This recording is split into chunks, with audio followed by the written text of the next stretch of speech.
Hello and welcome to Run with Sean. I'm doing a video review today for the brand new Saucony Endorphin Pro 3. I have the New York City Marathon coming up in a couple weeks, so I'm trying to find my race day shoe. I have a collection of some carbon plated racers behind me there, really trying to dial in what works best for me. So kind of wanted to go over the Endorphin Pro 3, compare it to the Pro 1. I don't have the Pro 2, but I have the 1 and the 3. Significant differences between those two shoes. Most people agree the Pro 1 and Pro 2 were basically the same shoe. Same midsole, same outsole, a little bit of change to the upper, but basically the same experience between those two shoes. The Endorphin Pro 3 is completely different. So going to talk about this one a little bit first. You can see the first thing is when you look at the upper here, it is completely translucent. You can see my fingers through there. It's a very thin mesh, very breathable, very lightweight upper, also very floppy. There is some padding in the heel here, but it's still very floppy, very flexible. I got some of the psychedelic color here and a very thin tongue with some holes cut in it for additional breathability and to reduce weight. And then we just have the Saucony logos as the overlays as part of the upper here. Then you have a whole lot of the Saucony Power Run PB foam, the most they've ever put in a shoe. This goes right up to the legal limit. We have 39.5 millimeters of foam in the heel and 31.5 in the forefoot. So it remains an 8 millimeter drop like its predecessor, but on a much higher base of foam. So that's a little bit about the upper.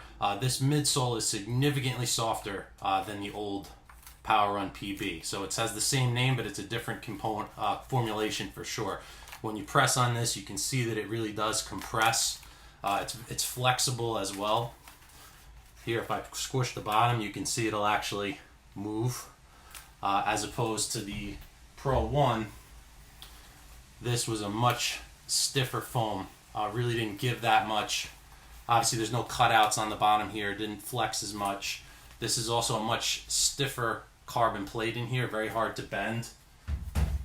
This one is definitely more flexible. It's still stiff, but it's more flexible than the other one. As far as the outsole goes, they also changed the pattern there. With the Pro 1, had less coverage really in the front. There's a little cutout here where the plate shows through and the cutout in the middle to help reduce weight. But the Pro 3 actually has more coverage than the Pro 1, and it ends up being lighter, which I find surprising. You know, they added more foam, more rubber, and it's actually a lighter shoe. The Pro 1, in my size, a men's 12.5, also has an 8 millimeter drop, but it has 33 millimeters of stack height in the heel and 25 in the forefoot. So they added over 6 millimeters of height to the heel. So, you know, a much higher stack in that newer shoe.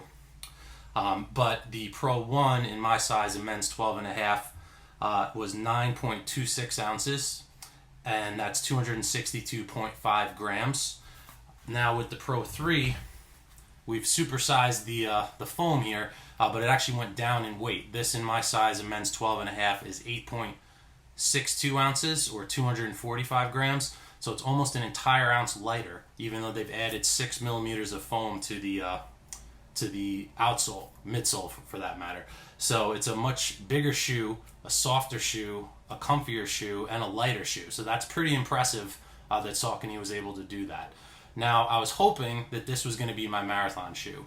My favorite racing shoe right now is the Nike Vaporfly. That's where I have my best times in. I'm just a little concerned about the width of that shoe over the course of a marathon. I have two pairs of Vaporflies. This is one of them. But one of the things that I worry about, it's very thin in the heel and the midfoot. The Saucony is definitely wider across the whole platform, so it's a little bit more stable in the heel. I overpronate a little bit with my right foot, so I'm concerned about the marathon distance, the Nike shoe overpronating too much. You can see it's very narrow in the midfoot. Your foot kind of hangs over the outside of the foam a little bit. That's even more so in the Alphafly than in the Vaporfly, so the Alphafly is definitely out. This I've run a half marathon in and done really well with, 10Ks, 5Ks, so I was hoping this would be a similar experience with a little bit more cushion, a little bit softer, and it partly delivered on that. The ride of this, really, it's much softer in the heel than the previous model. I would say the sensation of this shoe is really squish, bounce, and roll.